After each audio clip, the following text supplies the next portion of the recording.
एक गांव में रामू नाम का एक साधारण किसान रहता था। उसके पास जमीन ज्यादा नहीं थी, लेकिन मेहनती और ईमानदार था। रोज सुबह सूरज निकलते ही वो खेतों की ओर निकल जाता, हल चलाता, पौधे सींचता और दिन भर काम करता।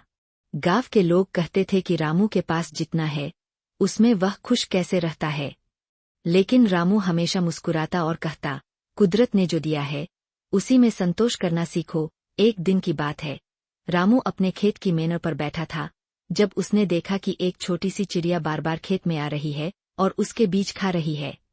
शुरू में उसने उसे उड़ाने की कोशिश की, लेकिन चिड़िया हर बार लौट आती। रामू ने गुस्से से सोचा, ये चिड़िया रोज मेरे बीज खा जाती है, ऐसे तो मेरा पूरा खेत बर्बाद हो जाएगा। लेकिन तभी उसने सोचा, शायद इसे भी भूख लगी है। जैसे मैं अपना पेट भरता हूँ, इसे भी अपने बच्चों के लिए खाना चाहिए। अगले दिन उसने खेत के एक कोने में कुछ बाजरा अलग से डाल दिया और खुद छुपकर देखने लगा। वही चिड़िया आई और सीधे बाजरे की तरफ गई। वह खुश हुई और बीज लेकर उड़ गई। अब रामू रोज उसके लिए थोड़ा अनाज अलग रख देता और चिड़िया रोज आती। धीरे धीरे उनमें एक अनकहा रिश्ता बन गया।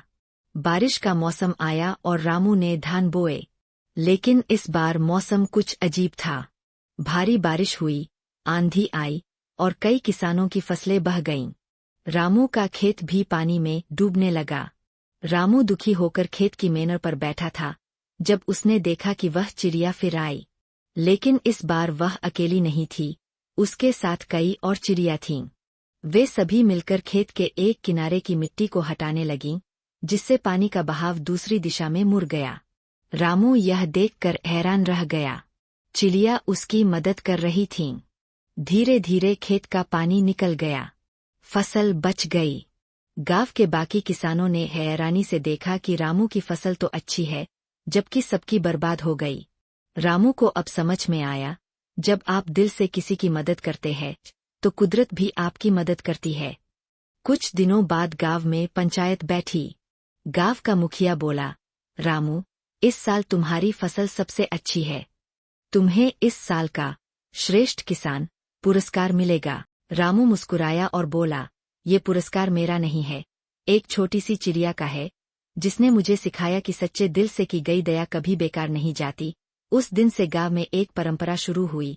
हर किसान अपने खेत के एक कोने में कुछ अनाज चिड़ियों के लिए रखता।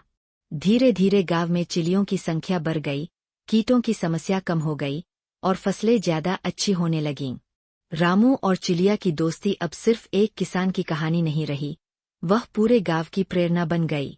कहानी से सीख, हम अक्सर छोटे जीवों को नजरअंदाज कर देते हैं, लेकिन जब हम दया और प्रेम से उनके साथ व्यवहार करते हैं, तो वे भी हमें उतना ही प्यार और सहारा लौटाते हैं। प्रकृति से जुड़कर उसकी हर रचना की इज्जत करना हमें सच्चे सुख की ओर ले जाता है।